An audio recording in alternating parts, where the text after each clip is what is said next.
How do you claw out of your own grave? Confucius gave you the map. It does not matter how slowly you go as long as you do not stop. Lao Tzu lit the first match. A journey of 1,000 miles begins with a single step. Sun Tzu handed you the blade before battle. Know yourself. And you will not be imperiled in 100 battles. Roosevelt called it the strenuous life, not soft comfort, not ignoble ease, toil, danger, bitter effort, sweat, blood, and the glory that only comes from refusing to quit. Your weapon is stupidly simple. Every single time life tries to bury you, warm bed, heavy weight, terrifying mick, dry mouth, stop. Ask the only question that matters. What would the best version of me do right now? Best you doesn't negotiate, doesn't scroll, doesn't wait for motivation to show up. Feet hit the floor at 4259. Words come out raw even if they trip and stumble, because that's the sacrifice. One honest answer, one ugly, painful action, one higher standard. Your edge isn't gifted, it's hammered in the 30 seconds. You want to die, but you choose to rise instead. Own every damn piece. Your life is a mirror. Hate the reflection.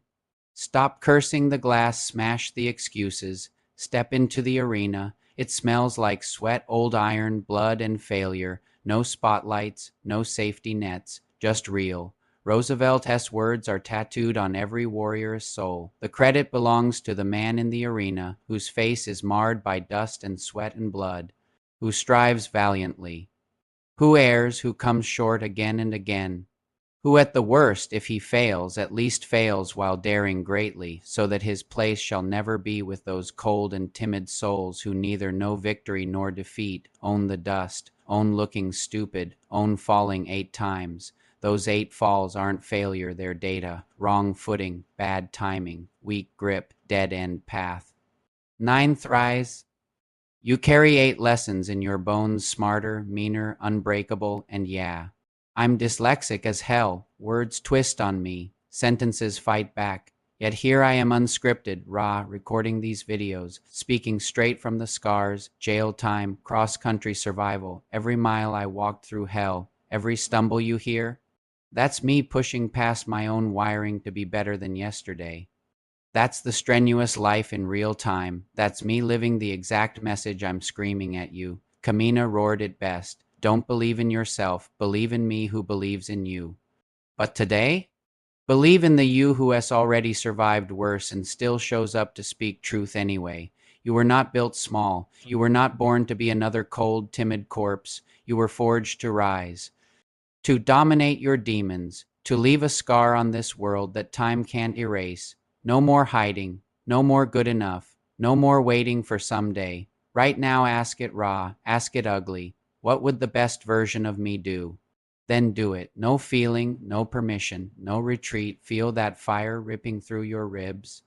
That's not fear. That's your edge waking up screaming. That's your real life calling your name.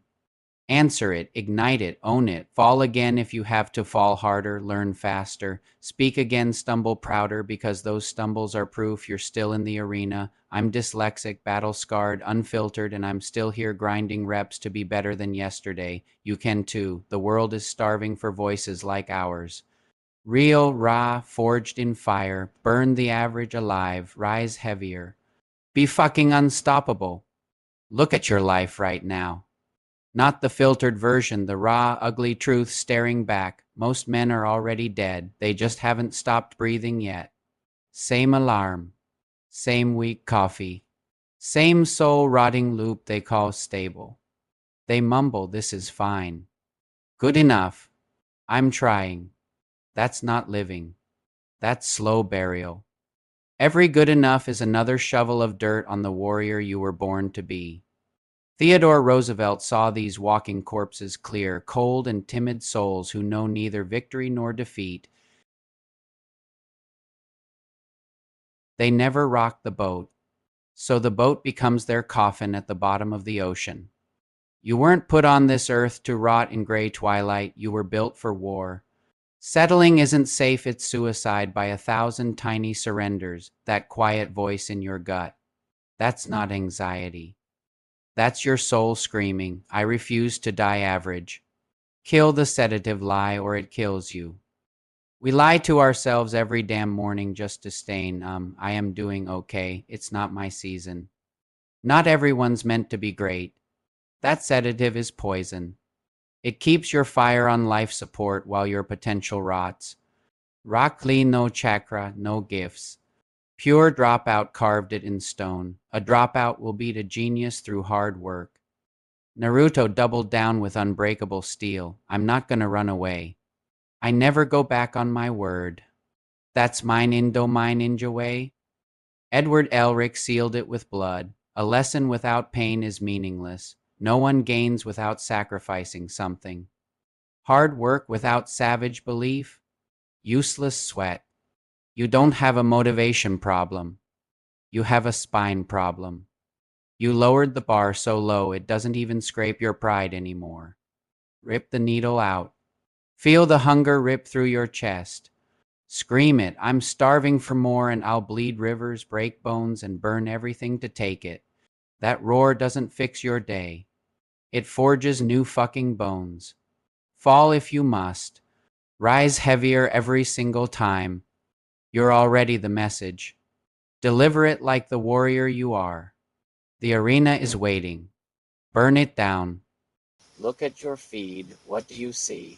Polished gems, sunsets over the ocean with a quote about believing in yourself slapped across the middle in white font. You see rise and grind hashtags. You see people in $200 workout gear who look like they've never actually bled on a gym floor. We've turned motivation into a plastic industry. It's clean, it's sanitized, it's safe, and it's a lie. You scroll through these quotes like they're a snack. You get a little hit of dopamine, a little spark, and then you close the app and go right back to the same gray, mediocre life you were living 10 seconds ago. Why? Because motivation is cheap. Motivation is a feeling, and feelings are as reliable as a weather report in a hurricane. What's deeply human isn't clean, it's messy, it's contradictory, it's earned through the ugly, unglamorous parts of life that don't make it into a 60-second reel. We've become addicts of the spark, but we've forgotten how to keep the fire burning when the wind starts howling. You're waiting for a quote to change your life, but a quote is just ink on a page or light on a screen. It doesn't have a heartbeat, it doesn't have a wound, and if the truth you're consuming doesn't have a wound attached to it, it isn't fuel, it's just entertainment. Here's the big lie we're all sold: we edit the suffering out of history.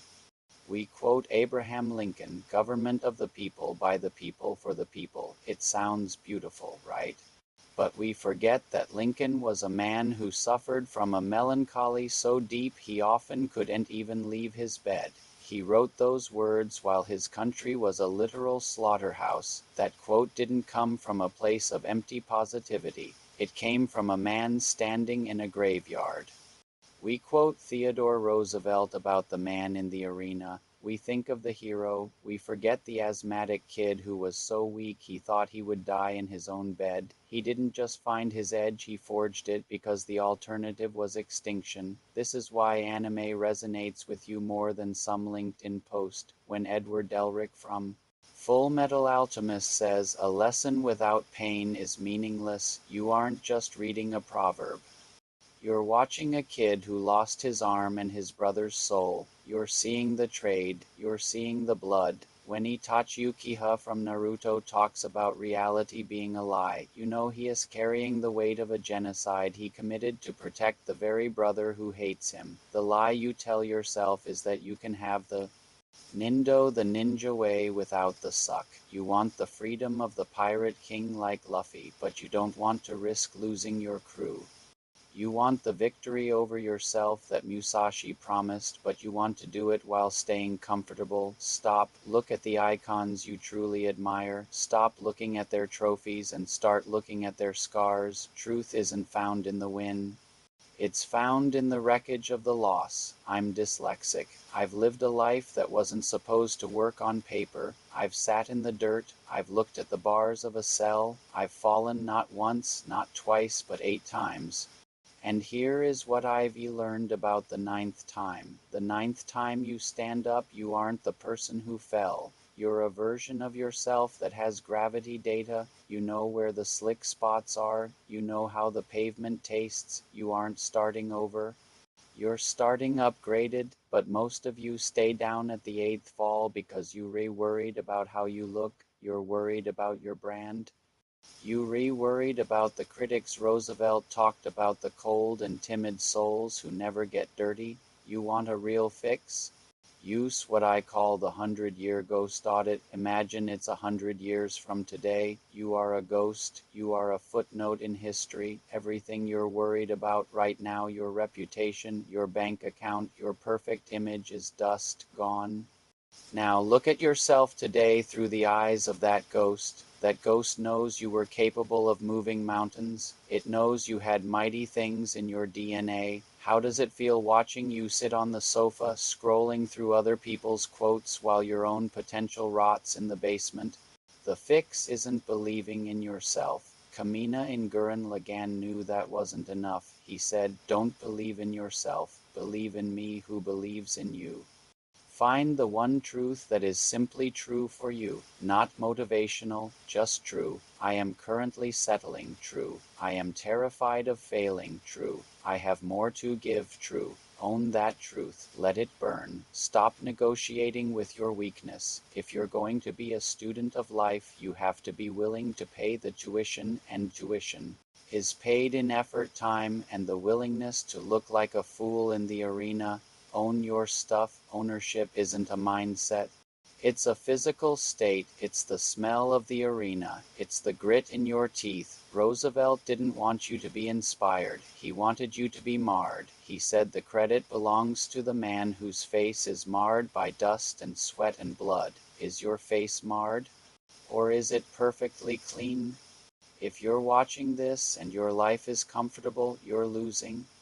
If you haven't felt the shiver of doing something that scares the hell out of you in the last 24 hours, you are atrophying. You and I, we are the only ones responsible for the architecture of our lives. You aren't stuck. You are just refusing to move because you're waiting for the weather to clear. Guess what?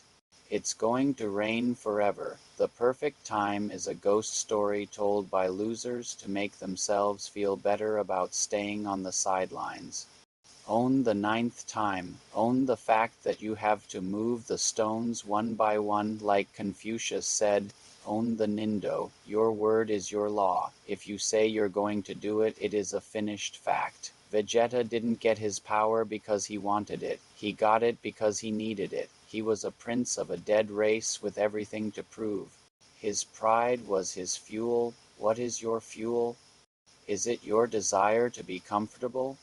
Or is it your need to see what you're actually capable of before the 100 years are up? The world doesn't need more motivational content. It doesn't need more polished gurus. It needs more truth. It needs people who speak from their scars, not from their scripts. It needs people who aren't afraid to fall 8 times and come back for the 9th with a look in their eyes that says, "Is that all you've got?" Dyslexic or not, unscripted or not, marred or clean, you have a choice right now. You can go back to the gray twilight, that safe, lukewarm place where nothing ever happens, or you can ignite the bone. You can find your edge. Stop looking at the sunrise and start looking at the stones in front of you. Pick one up, move it, then pick up another. Ask yourself the question, what would the best version of me do right now? Then do it. Don't think. Don't wait. Don't negotiate. The arena is open. The dust is waiting. Your real life is on the other side of the discomfort you're currently avoiding. Ignite it. Rise for the 9th time. Own your stuff. Thanks for listening. If this resonated, hit subscribe and let's get to work.